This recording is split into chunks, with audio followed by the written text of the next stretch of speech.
బీహార్కు 20 ఏళ్లుగా నితీష్ కుమారే ముఖ్యమంత్రి. ఆయన నాయకత్వంలో రాష్ట్రం ఎంతో కొంత బాగుపడింది అనే వాస్తవం. కానీ కాలక్రమంలో సుశాసన్ బాబు తన మిడాస్ టచ్ కోల్పోయారు.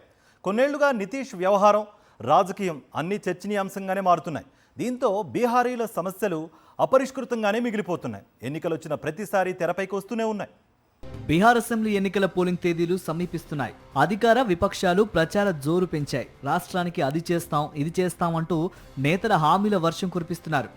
అయితే బీమారు రాష్ట్రం బీహార్లో అనేక సమస్యలున్నాయి. కుల సమీకరణాలతో పాటు ఎన్నికలను ప్రభావం చేసే కీలక అంశాలివి.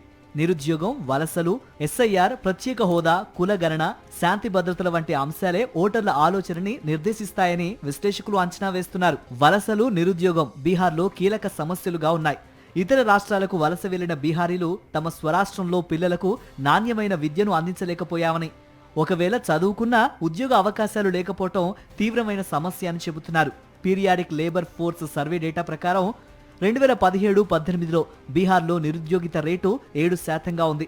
ఈ రేటు 2018-19లో 9.8% పెరిగింది. తర్వాత నిరుద్యోగిత రేటు తగ్గుతూ వస్తున్నా ఇప్పటికీ ఉద్యోగం, ఉపాధి అవకాశాలు బీహారీలకు అందని ద్రాక్షగానే ఉంటున్నాయి. ఈసారి రాజకీయ నేతలు ఈ అంశాలనే ప్రచారాస్త్రాలుగా చేసుకున్నారు.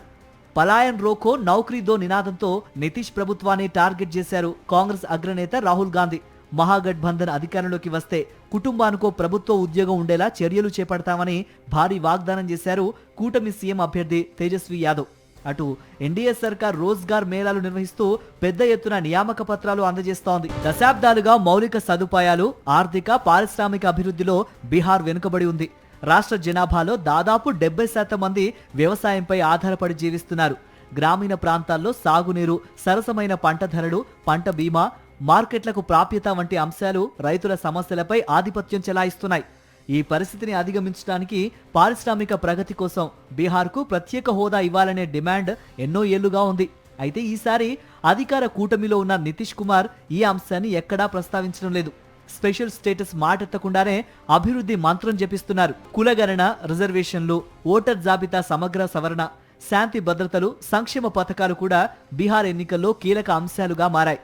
ఎస్ఐఆర్ ద్వారా ఈసీతో కలిసి బీజేపీ ఓట్ల చోరీకి పాల్పడిందన్న విపక్షాల ప్రచారం బాగానే ప్రజల్లోకి వెళ్ళింది. ఇదే అజెండాగా రాహుల్ గాంధీ ఓటర్ అధికార యాత్ర తనకు సానుకూల ప్రభావం చూపిస్తుందని కాంగ్రెస్ ఆశలు పెట్టుకుంది. అయితే ఎస్ఐఆర్ కంటే స్థానిక సమస్యలకే ప్రజలు ప్రాధాన్యత ఇస్తారని రాజకీయ పండితులు విశ్లేషిస్తున్నారు.